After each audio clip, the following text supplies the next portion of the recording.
So thank you so much, ladies and gentlemen, for honoring our invitation for this very special occasion, which is aimed at unveiling our Kenya Election Watch 2022 Inter-County Election Observation Report done by County Governance Watch in support of our partners through a very intense collaboration and partnership of USAID through the Access Program, through collaboration with ACT, and also the Resilience, Peace and Stability Project, supported by the Royal Danish Embassy through ACT, and the Umoja Kwa Amani Project through Mercy Corps. And this has been successful based on our engagement with community partners and networks in 3 counties, who include Kiambu, Kajiado, and Nairobi.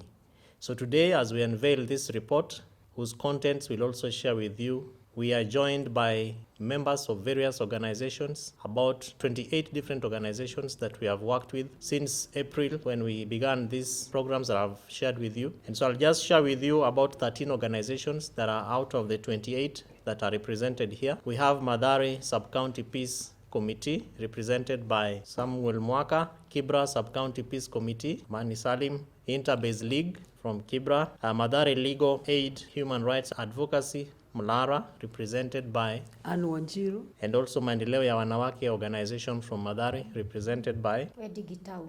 We have Shine a Light organization, represented by Georgina Kawira. Usalama Forum, represented by Kalebwanga. Maria Rosanna, also represented by Lucas Uchien.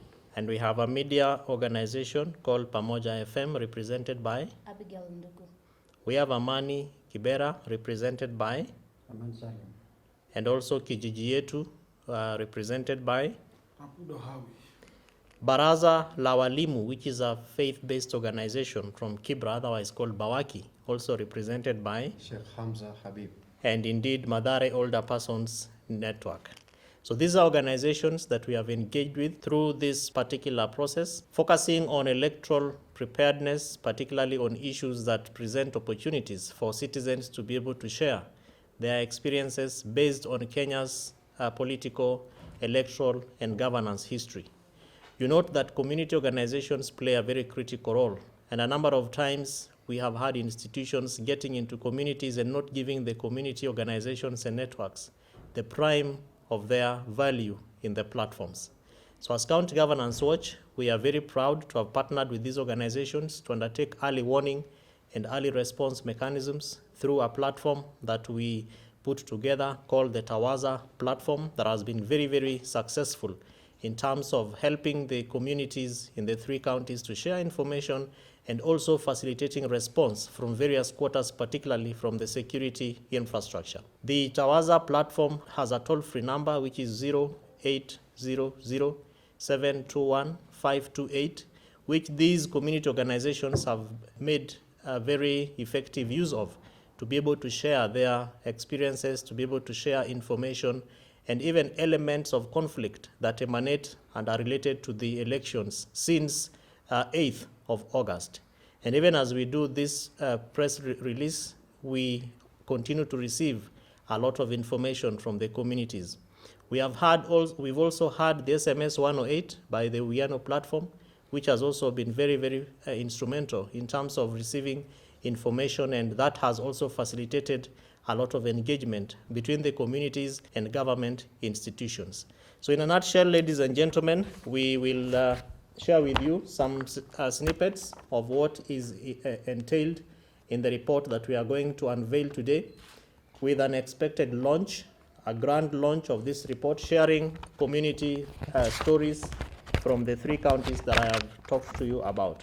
So this report covers elements that have to do with analysis of the election observation reports gathered by 92 election observers, of which the members that you see here are also part of them. And these are observers that were accredited by the IEBC to be able to undertake the role of observing the Kenya election 2022.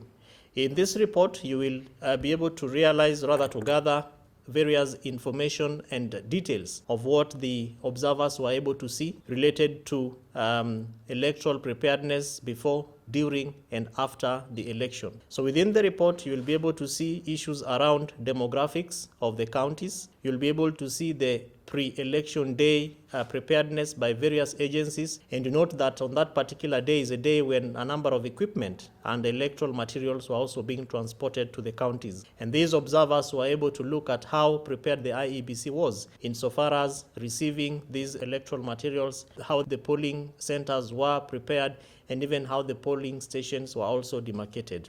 There's a lot of information in the report around the election day activities, which relate to the time of opening of the polling stations, how the voters were received, and in the event that there were aspects of violence or incidences, how they were also reported.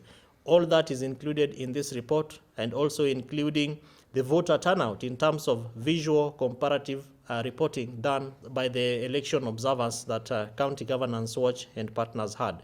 You'll also see within the report aspects of technology, information, and also ICT, basically touching on KIMS kit and a number of failures and successes in terms of the performance of the KIMS kit based on the polling stations that were observed by these election observers.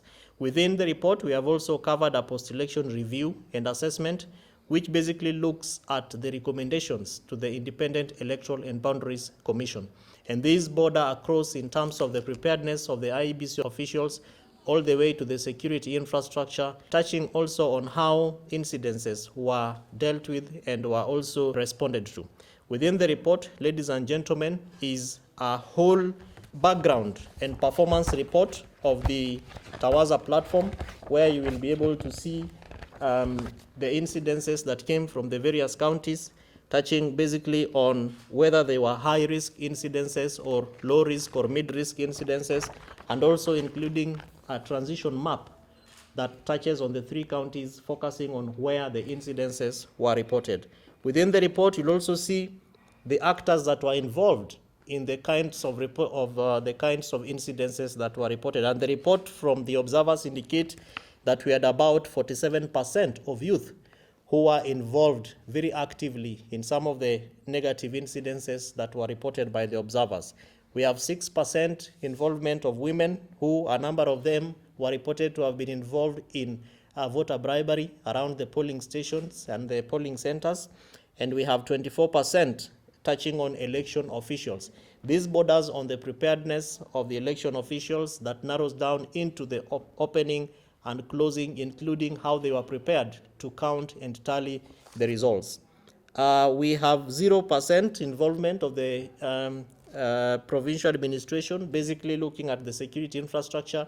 They exercised a lot of restraint, even when in some of the incidences they were pushed to be able to respond, and also including even throwing or hurling tear gas to the voters, and they were able not to act in that manner.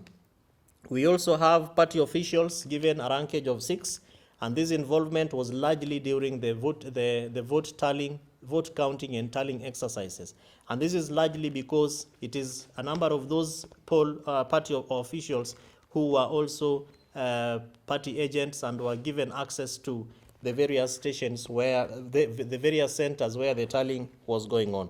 We have other incidences that were reported, which covers about 12%, and that borders largely on the infrastructure of peace and the comments around how the Kenyan citizens and voters were sharing their comments about interests in peace. Last but not least, we also have within the report a social media coverage analysis, which focuses on the number of postings that were done by our reporters, both on Twitter, on Instagram, and also on Facebook.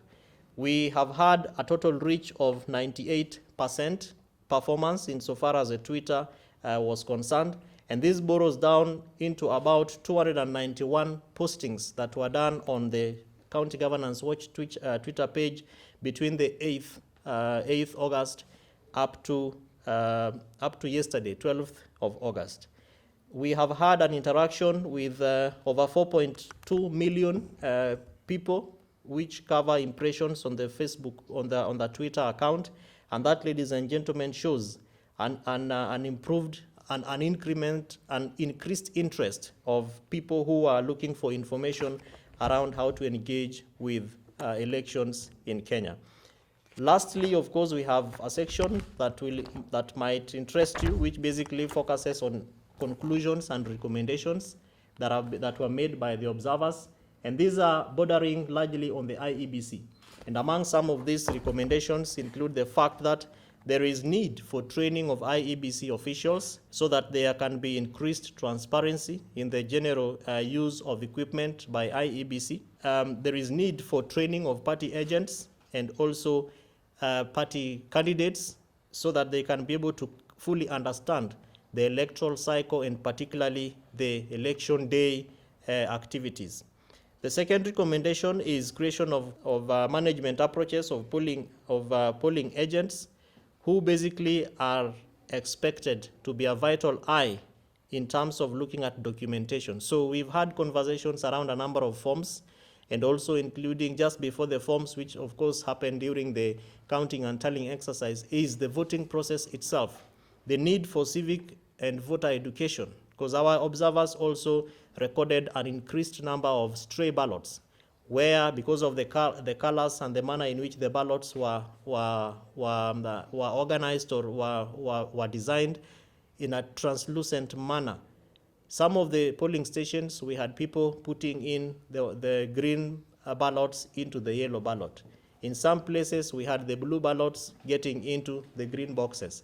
And those were therefore, the observers recorded an increased number of stray ballots, which probably would have led to a number of concerns in terms of the vote tallying exercises. Or there is also need for IEBC to begin conversations around how to make the Kenyan election, particularly the counting and tallying, digital, so that Kenyans are not left waiting for such a long time. Of course, the constitutional threshold is 7 days, but the question that most of the observers recorded voters asking, even as we continue to wait for the Independent Electoral and Boundaries Commission to declare the president-elect. The question that most citizens are asking is, what are the possibilities of having a digital election for Kenya where everything is done the same way we do our M-Pesa?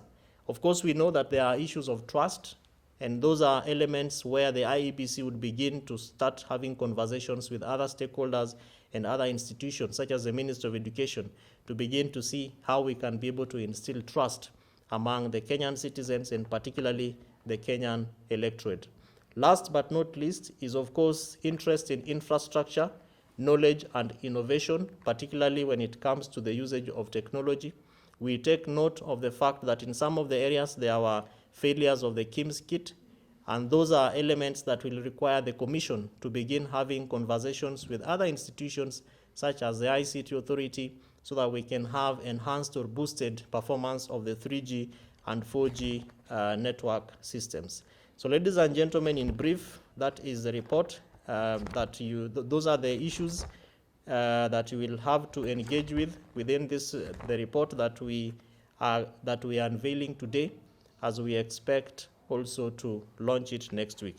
It will be interesting to you, particularly because of the Tawaza platform, because within this particular report also we have included a whole explanation on how the Tawaza platform works, which will be quite exciting for you to be able to interact with, relate with. And this is purely because the Tawaza platform is not going to end with elections. It is a platform that County Governance Watch hopes to use even to be able to also strengthen devolution and strengthen public participation and citizen engagement, even as we head into the third generation of county integrated development planning processes of Kenya's devolved system of government. We thank you so much. May God bless you. Unless there are questions that you have, or any of us who wants to make additions. Thank you.